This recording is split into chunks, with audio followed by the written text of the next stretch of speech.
믿음의 시리즈를 하면서 우리 세 가지 목표가 있습니다. 늘 제가 말씀을 드리죠. 이 목표를 잊어버리면 안 돼요. 여행 가는데 와보니까 이거 다른 데 왔나벼 이러면 또 굉장히 곤란스럽지 않습니까? 서로. 그러니까 분명한 목적이 있어야 됩니다. 그 첫 번째 목적은 믿음이 뭔가라고 하는 것을 확실히 알아야 됩니다. 믿음이 뭔가라고 하는 것. 자신 있게 대답을 할 수 있어야 돼요. 우리 어르신 우리 침례교회 성도님들은 길을 가다가 누구를 만났어요. 그런데 그 사람이 그럴 일은 없겠지만 믿음이 뭐예요? 라고 물어보면 믿음을 얘기할 수가 있어야 돼요. 예. 그리고 믿음이라고 하는 것은 하나님 은혜에 대한 확신이다. 그 하나님의 은혜가 뭡니까? 예수 그리스도의 십자가 사랑. 그것에 대한 확실한 확신이 있어야 됩니다. 두 번째는 믿음의 본을 찾아야 됩니다. 나에게 믿음이 본이 누구입니까?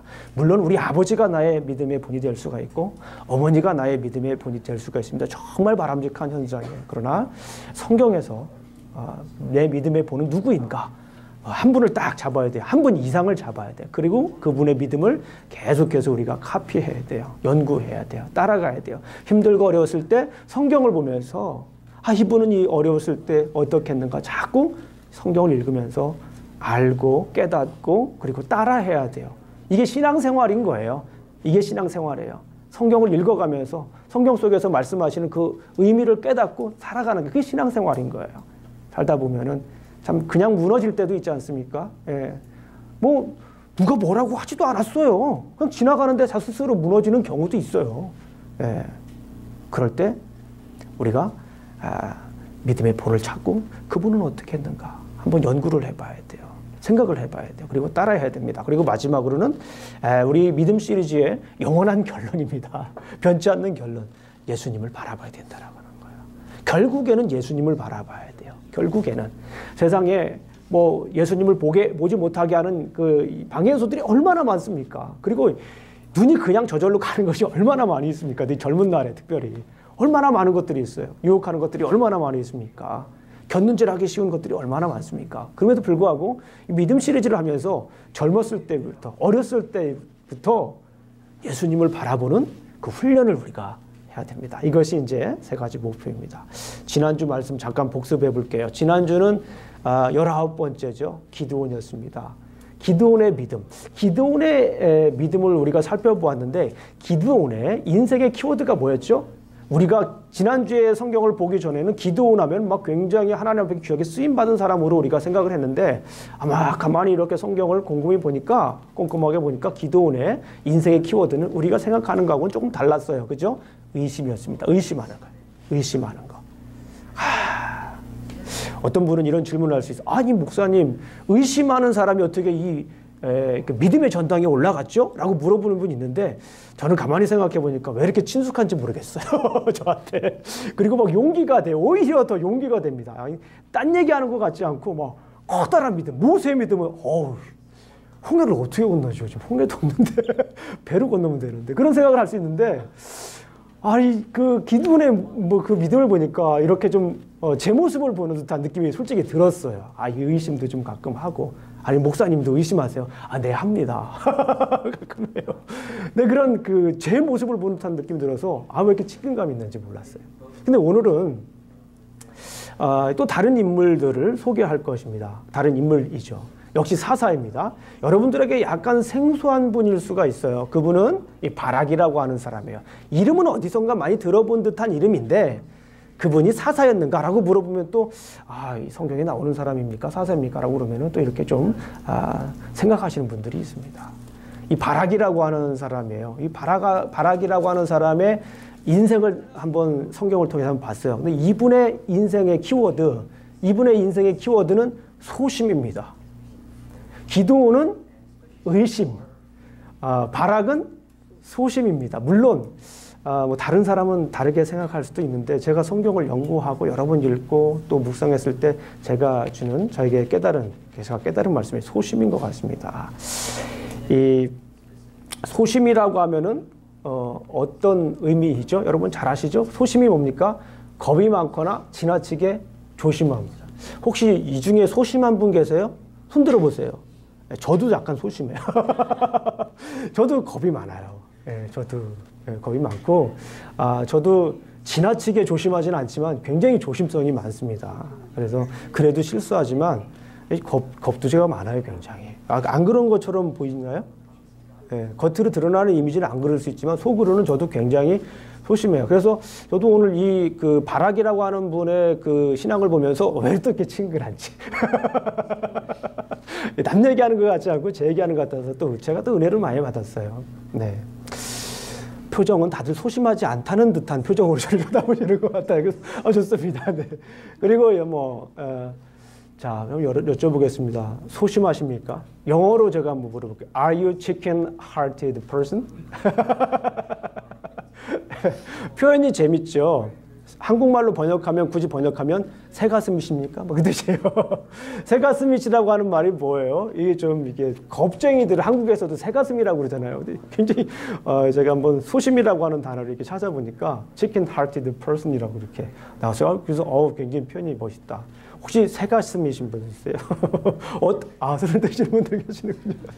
어떤 일에 그렇게 소심한가요? 우리가 오늘 본문을 보면서 소심한 분들 있고 또 소심할 때도 있고 그래요. 그런데 오늘 본문을 통해서 주시는 말씀, 또 깨달아야 할 말씀, 소심한 믿음을 사용하십니까? 과연 하나님은 소심한 믿음을 가지고 있는 사람들을 사용하실까라고 하는 그 질문에 대한 답이 오늘 본문에 대한 말씀입니다. 본문의 말씀입니다. 다시 말씀드리면 이제 바락이라고 하는 사람은 이 인생의 키워드가 소심입니다. 어떻게 소심했는지 이 바락을 한번 우리가 잠깐 살펴보도록 하겠습니다.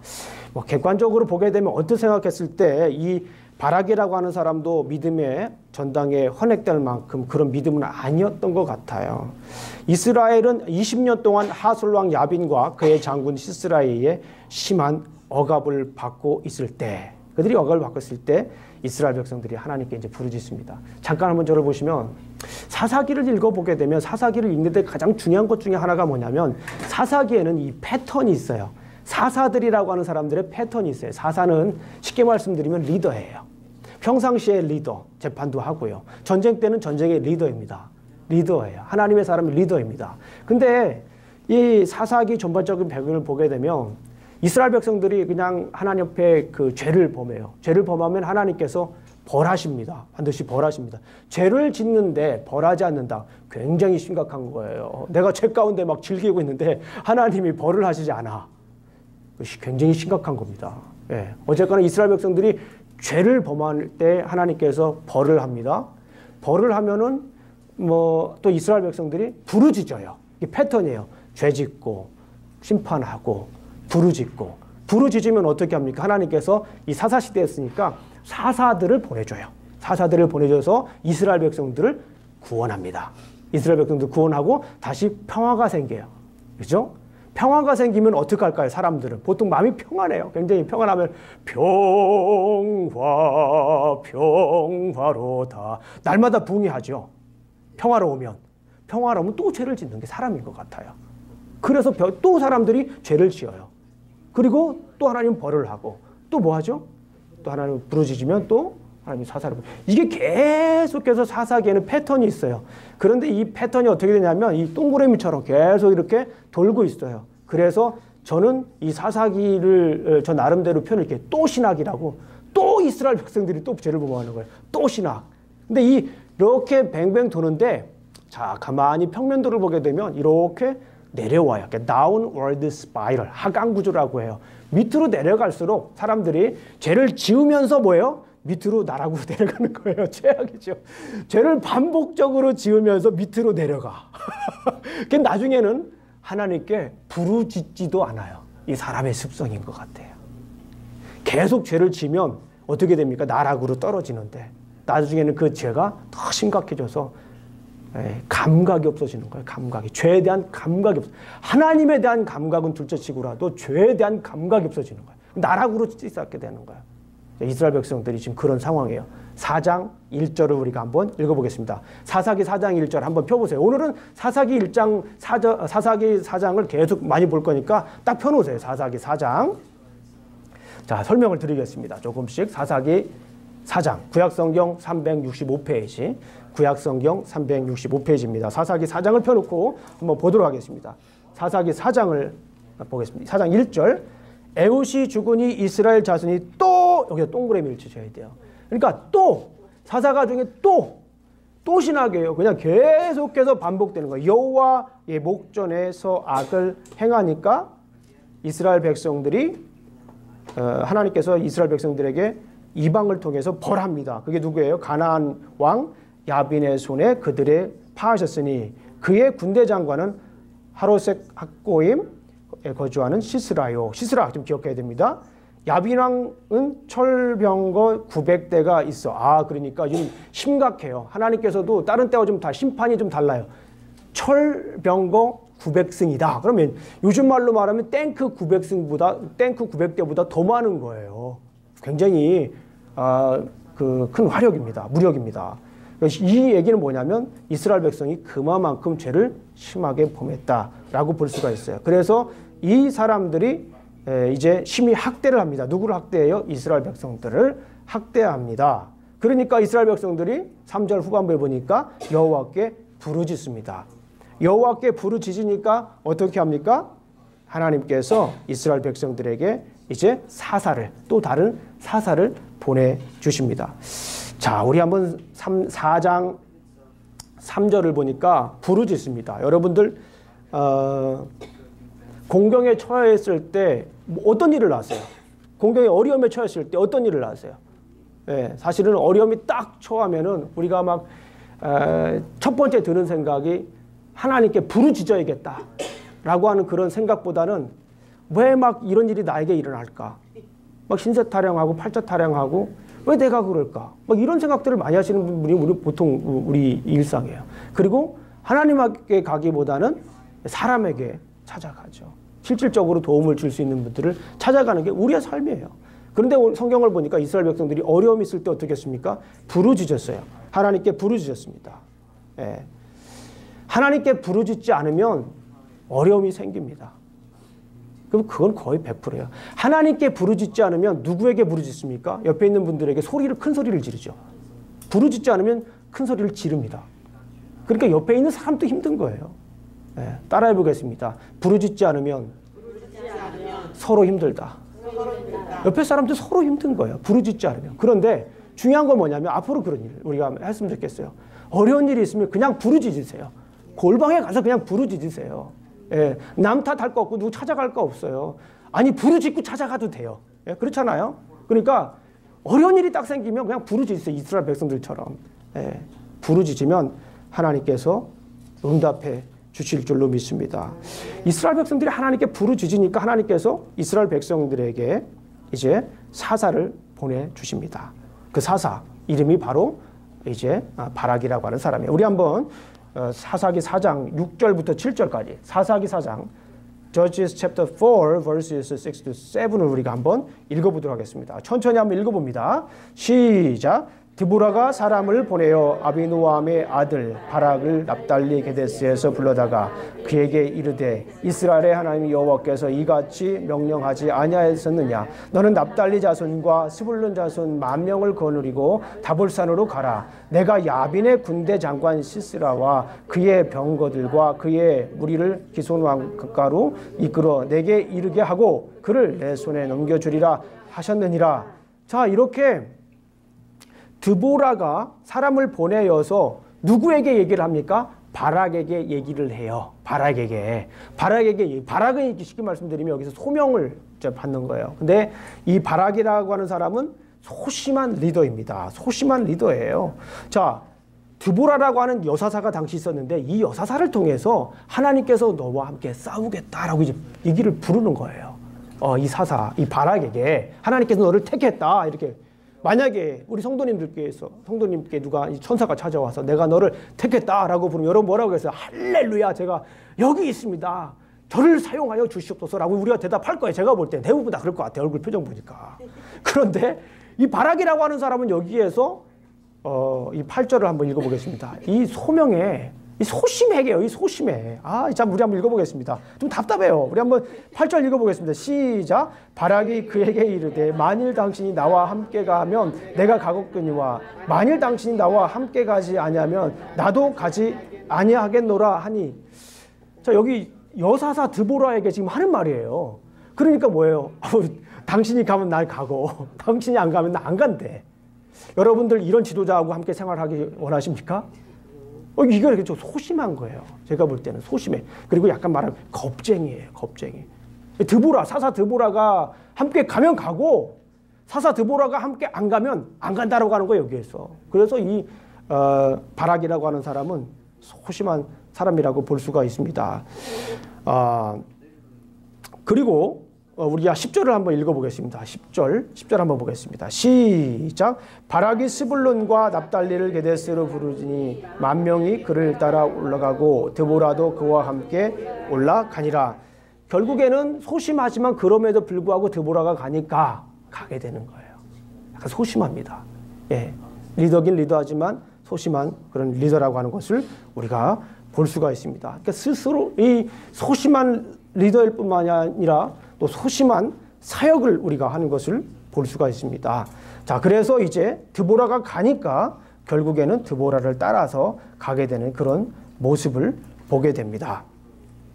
우리 한번 14절을 한번 읽어보겠습니다. 14절 사사기 4장 14절 한번 읽어보겠습니다. 하나님께서 드보라를 통해 자신이 총지휘자임을 알렸음에도 불구하고 그는 드보라를 군대 지휘자로 세웠고 그의 지휘에 따라서 전쟁을 합니다. 이 소심한 사역을 하게 되는 그런 모습을 볼 수가 있어요. 우리 14절 한번 읽어보겠습니다. 12절부터 한번 읽어보죠. 12절부터 14절까지 시작. 아브라함의 아들 바락이 다볼산으로 오른 것을 사람들이 시스라에게 알림해 시스라가 모든 병거 곧 절병거 900대와 자기와 함께 있는 모든 백성을 하루셋 학고임에서 더 기손강으로 모은지라. 드보라가 바락에게 이르되 일어나라. 이는 여호와께서 시스라를 내 손에 넘겨주신 날이라. 여호와께서 너에게 앞서 나가지 아니하시느냐 하는지라. 이에 바락이 10,000명을 거느리고 다볼산에서 내려가니라. 보니까 자기 스스로 자기가 지휘자임에도 불구하고 이렇게 여사사의 명령을 따라서, 역시 여자가 조금 지위가 낮다 그런 뜻이 아니에요. 어쨌거나 하나님께서 직접 불렀잖아요. 직접 불렀으면 자기가 독자적으로 활동을 해야 되는데 여사사의 명령을 따라야 되는 이런 상황입니다. 좀 소심해요. 예, 그런 모습을 우리가 볼 수가 있습니다. 자, 이 소심한 이 사사였습니다. 그럼에도 불구하고 이 소심했음에도 불구하고 믿음으로 행하는 모습을 우리가 볼 수가 있습니다. 우리가 잘 아시는 것처럼 바락은 소심한 믿음을 가지고 있었지만은 그 소심한 믿음을 가지고 사역했던 그런 모습을 우리가 볼 수가 있습니다. 드보라의 지시를 받고 믿음으로 시스라의 병거와 군대와 열심히 싸워서 대승을 합니다. 사실 소심한 믿음을 가진 바락을 위해 하나님께서 친히 시스라의 모든 병거와 그의 온 군대를 칼날로 혼란에 빠뜨리게 하셨습니다. 자, 우리 한번 15절과 16절 말씀을 한번 읽어보겠습니다. 소심한 믿음을 가지고 있었지만 그 믿음으로 행하는 것이 또 중요한 겁니다. 우리 15절, 16절 한번 말씀을 읽어보도록 하겠습니다. 시작. 여호와께서 바락 앞에서 시스라의 모든 병거와 그의 모든 군대를 칼날로 혼란에 빠지게 하심에 시스라가 병거에서 내려 걸어서 도망한지라. 바락이 그의 병거들과 군대를 추격하여 하루셋 학고임을 이르니 시스라의 온 군대가 다 칼에 엎드려졌고 한 사람도 남은 자가 없었더라. 그래요. 자, 믿음은 분명히 소심했어요. 그럼에도 불구하고 그 믿음을 가지고 전쟁터에 나가서 싸웠습니다. 그 믿음으로 행한 거예요. 그런데 하나님께서 그 소심한 믿음, 조그만한 이 믿음을 가지고 나가서 싸우는 이 바락을 위해서 누가 싸웠습니까? 하나님께서 직접 싸웠다라고 하는 것을 볼 수가 있어요. 하나님께서 이 이스라엘 백성들에게 바락의 이름처럼 번개를 보내셨다라고 볼 수가 있습니다. 자, 우리 한번 사사기서 5장 20절 한번 보겠습니다. 사사기서 5장 20절 한번 보겠습니다. 사사기서 5장 20절 한번 보겠습니다. 시작. 별들이 하늘에서부터 싸우되 그들이 다니는 길에서 시스라와 싸웠도다. 사실 바락이라고 하는 사람의 이름의 뜻이 뭐냐면 히브리어로 이 번개라고 하는 뜻이에요. 번개. 그래서 아마 이게 5장 20절과 관계된 것이잖아요. 하나님께서 번개를 보내셔서 이스라엘 백성들을 싸우게 하셔서 승리하게 하셨다고 하는 거예요. 결국에 중요한 건 뭐냐면 조그만한 믿음이 있을지라도 그 믿음을 하나님께서 뭐 하신다라고 하는 거예요? 사용하신다라고 하는 거예요. 조그만 그 믿음이 있을지라도, 소심한 믿음이 있을지라도, 의심하는 믿음이 있을지라도 그 안에 믿음이 있다고 그러면은 하나님께서 그 믿음을 사용하신다라고 하는 거예요.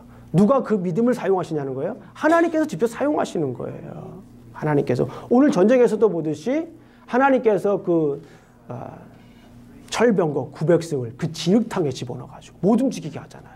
하나님께서 전쟁을 승리하게 하는 그런 모습을 볼 수가 있습니다. 내게 조그마한 믿음이 있다면 하나님께서 그 믿음을 사용하시는 거예요. 결국에 우리가 나중에 말씀드리지만 전쟁의 주인은 누구입니까? 전쟁의 주인은 하나님이세요. 우리가 싸우려고 하면 지는 거예요. 우리가 직접 나가서 싸운다고 그러면 지는 거예요. 그러나 하나님께서 하시는 전쟁에 우리가 쓰임받으면 우리가 이기는 줄로 믿습니다.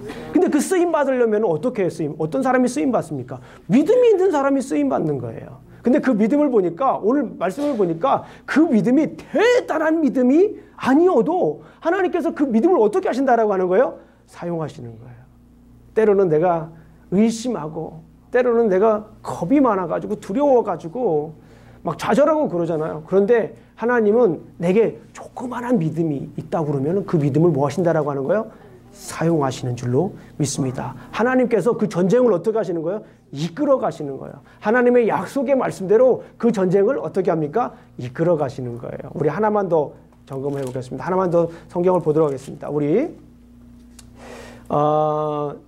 전쟁이 이제 끝나고 나서 시스라만 살아남았어요. 시스라만 살아남아가지고 도망을 갑니다. 도망을 가는데 그 야엘이라고 하는 사람의 여인의 장막으로 도망갑니다. 그 도망갔을 때 거기서 그 장막에 있을 때 그 여인이 그 시스라라고 하는 사람이 어떻게 잠자고 있을 때 어떻게 합니까?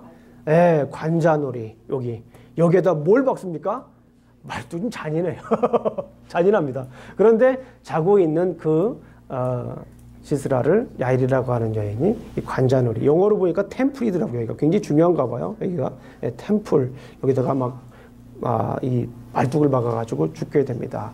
그리고 나서 결국에는 시스라가 죽고 이제 바락이 이제 도착을 합니다. 우리 22절 한번 22절과 23절 한번 읽어보겠습니다. 4장 22절과 23절 한번 읽어보겠습니다. 시작. 바락이 시스라를 추격할 때에 야엘이 나가서 그를 맞아 그에게 이르되 오라 내가 찾아 그 사람을 내게 보이리라 하매 바락이 그에게 들어가 보니 시스라가 엎드려져 죽었고 말뚝이 그의 관자놀이에 박혔더라. 이와 같이 이날에 하나님이 가나안 왕 야빈을 이스라엘 자손 앞에 굴복하게 하신지라. 그죠? 누가 전쟁을 하시는 거예요? 하나님께서 전쟁을 하는 거예요. 자, 오늘 말씀을 한번 정리합니다. 바락은 소심한 믿음을 가지고 있었지만 그 믿음으로 승리했습니다. 여러분도 어떠세요? 위로가 되세요? 용기가 되세요? 힘이 되세요? 내게 조그마한 믿음이 있을지라도 하나님께서는 그 믿음을 어떻게 하신다라고 하는 거예요?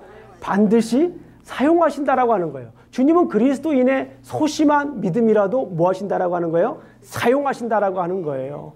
모세처럼 막 바다를 가를 그런 기적이 일어나지 않더라도, 우리 삶 속에 그런 기적이 일어나지 않더라도, 막 여리고성이 무너지는 그런 기적이 내 삶에 일어나지 않더라도, 그만한 믿음이 아닐지라도 내게 조그만한 믿음이 있다면, 심지어 소심한 믿음일지, 남들이 내게 뭐라고 비판할지도 모르고 수근수근 될지도 모르고, 아유 믿음이 왜 저래라고, 아유 저렇게 의심하면서 어떻게 믿음이 자라라고 할 수 있고, 아이고 저렇게 겁쟁이 믿음을 가지고 어떻게 살아날 수 있을까, 어떻게 하나님께 쓰임 받을 수 있을까라고 그런 소리를 들을지라도 내게 믿음이 있다면 하나님께서는 그 믿음을 어떻게 하신다라고 하는 거예요? 사용하신다라고 하는 거예요. 우리 사랑하는 성도님들 믿음이 있습니까? 한번 여쭤볼게요. 정말 중요한 거예요. 우리 믿음 시리즈를 하면서 정말 대단한 인물들이 그동안 막 지나갔어요. 거의 18번째까지. 앞으로 2번 더 남았어요. 이런 분들 2분 더 남았습니다. 18번째까지는 대단한 믿음을 가지고 있는 분들이 막 등장했어요. 감당할 수 없을 만큼. 어떤 때는 막 너무 막 우리의 삶과 너무 거리감이 있어가지고 과연 내가 그렇게 살 수 있을까라고 하는, 그건 성경 인물에 해당되는 것이지라고 이렇게 얘기할 수 있는 그런 분들이 등장했는데, 기드온이라고 하는 분과 이 바락이라고 하는 분은 의심하는 믿음일지라도, 소심한 믿음일지라도 하나님께서 사용하신다라고 하는 거예요. 중요한 건 뭐예요? 내 안에 그런 믿음이 있는가라고 하는 거예요. 큰 믿음이 아니더라도 이런 조그마한 믿음이 내 안에 있다 그러면 하나님께서 그 믿음을 어떻게 하십니까? 사용하시는 줄로 믿습니다. 그뿐입니까? 하나님께서는 내 안에 있는 이 소중한 이 믿음을 사용하실 뿐만 아니라 이거를 어떻게 합니까? 채우십니다.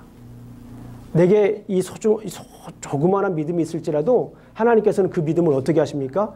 채우십니다. 하나하나 채우십니다. 연약함을 강하게 하실 뿐만 아니라 부족한 부분을 친히 채우셔서 그럼에도 불구하고 하나님께서는 우리의 믿음을 사용하십니다. 그러니까 여기서 우리가 해야 될 두 가지를 우리가 한번 나눠보겠습니다. 믿음이 있으면 우리 믿음이 있으면 흔들리지 않는 거예요. 조그마한 믿음이 있을지라도 우리가 흔들리면 안 돼요. 우리 삶 속에서 여러 가지 일어난 일들이 있어요. 감당하기 힘든 일들이 있어요. 때로는 자녀들 때문에 감당할 수 없는 일들이 생깁니다. 주저앉고 싶은 일들이 생깁니다. 우리 삶 속에 그렇잖아요. 어떻게 자식이 내 마음대로 다 내 뜻대로 다 될 수 있습니까? 그렇죠? 예. 그런데 그럴 때 흔들리면 안 돼요. 내가 흔들리면 누가 흔들리는 거예요? 따라해보세요. 내가 흔들리면 가족이 흔들린다. 내게 믿음이 있다고 그러면 흔들리는 거 아니에요. 흔들리지 마십시오. 왜냐하면 하나님께서 그 믿음조차 또 어떻게 하시기 때문에 그런 거예요? 사용하신다니까요. 내게 조그마한 믿음이 있을지라도 그 믿음을 하나님께서는 어떻게 하신다고요? 반드시 사용하시는 거예요. 그러니까 내가 흔들릴 이유가 없는 거예요.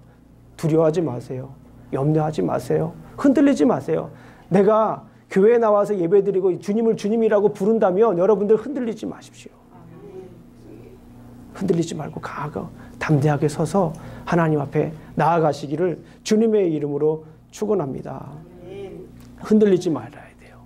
첫 번째, 두 번째 여러분들에게 드리는 말씀이 뭐냐면 담대해져야 됩니다. 소심한 믿음을 사용하시니까 늘 소심하면 곤란합니다. 소심한 믿음을 가지고 내가 알았어요. 소심한 믿음이 있어요. 근데 그 소심한 믿음을 하나님께서 사용하십니다. 그런데 중요한 것은 뭐냐면 소심한 믿음에 머물러 있으면 안 돼요. 어떻게 해야 됩니까? 계속해서 강하고 담대하게 그 믿음이 성장해야 될 줄로 믿습니다. 내가 내게 명한 것이 아니냐. 강하고 뭐하라? 담대하라.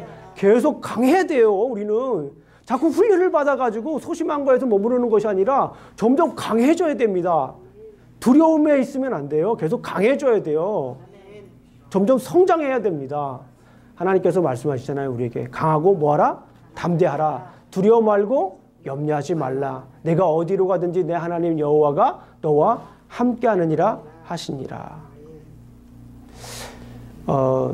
사탄은 우리에게 공격을 하죠. 근데 그 공격이 뭡니까? 자꾸 두려워하게 하는 거예요. 자꾸 의심하게 하는 거예요. 소심하게 하는 거예요. 맞습니다.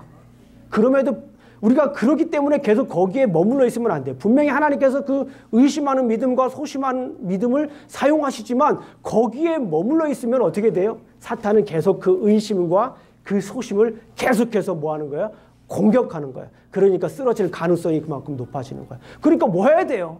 우리가 계속해서 그 마음, 그 믿음이 강하고 담대해져야 되는 거예요. 두려워 말고 염려하지 마십시오. 강하고 담대하십시오. 왜냐하면 하나님은 우리와 함께 하시기 때문에 그렇습니다. 요한일서 5장 4절과 5절에 있는 말씀을 보게 되면 무릇 하나님께로부터 난 자마다 세상을 이기느니라. 이제는 세상을 이길 수 있는 힘을 길러야 되는 거예요. 근데 그 힘이 어디에서 나옵니까? 세상을 이기는 승리는 이것이니 우리의 뭐라? 믿음이라. 강하고 담대한 믿음이 있다고 그러면 우리의 승리의 확률은 그만큼 높아지는 거예요. 분명히 하나님은 우리의 의심하는 믿음을 사용해요. 우리의 소심한 믿음을 사용합니다. 그럼에도 불구하고 우리는 거기에서 머무르서는 안 돼요. 우리는 어떻게 됩니까? 강하고 담대해져야 됩니다. 그래야 우리가 이 세상을 이길 수가 있는 거예요. 무릇 하나님께로부터 난 자마다 세상을 이기느니라. 세상을 이기는 승리는 이것이니 우리의 뭐라? 믿음이라. 예수께서 하나님의 아들이심을 믿는 자가 아니면 세상을 이기는 자가 누구냐? 그렇죠. 믿음이 뭡니까? 예수님에 대한 믿음이에요. 예수님이 하나님의 아들인 것. 그 하나님의 아들이 십자가에 못 박혀 돌아가신 것. 나를 위해 십자가에 못 박혀 돌아가신 것. 그거를 믿는 그 믿음. 그 믿음이 우리를 살리게 합니다. 그 믿음이 우리를 승리하게 합니다. 그 믿음이 우리를 다시 일어나게 합니다. 우리 사랑하는 성도님들, 우리 믿음을 한번 돌아보십시오. 그 믿음이 어떤 때로는 조그만 믿음이 있을 수 있어요. 의심하는 믿음이 있을 수 있고 소심한 믿음이 있을 수 있습니다.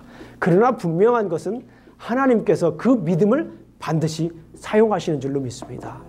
우리에게 더 중요한 것, 그 믿음 안에 머무르지 않고 우리는 강하고 담대하게 그 믿음 앞에 담대히 서야 됩니다. 강하고 담대한 믿음으로 성장하시기를 주님의 이름으로 축원합니다. 우리 기도하시겠습니다. 하나님 아버지, 참으로 감사합니다. 오늘도 우리가 이렇게 말씀을 나누었습니다. 내게 의심하는 믿음, 내게 소심한 믿음이 있을지라도 사용하시는 주님, 내게 대단한 믿음이 없을지라도, 산을 옮길 만한 그런 믿음이 없을지라도, 주를 따를 만한 그런 용기가 없을지라도 나를 사용하여 주시는 주님 감사합니다. 이제 알았습니다. 의심하는 믿음에 머무르지 않겠습니다. 이제 알았습니다. 소심한 믿음에 머무르지 않고 강하고 담대하겠습니다. 주님 도와주시옵소서. 그리하여서 우리가 내게 있는 이 믿음으로 넉넉히 이기게 하여 주시옵소서. 예수님 이름으로 기도합니다. 아멘.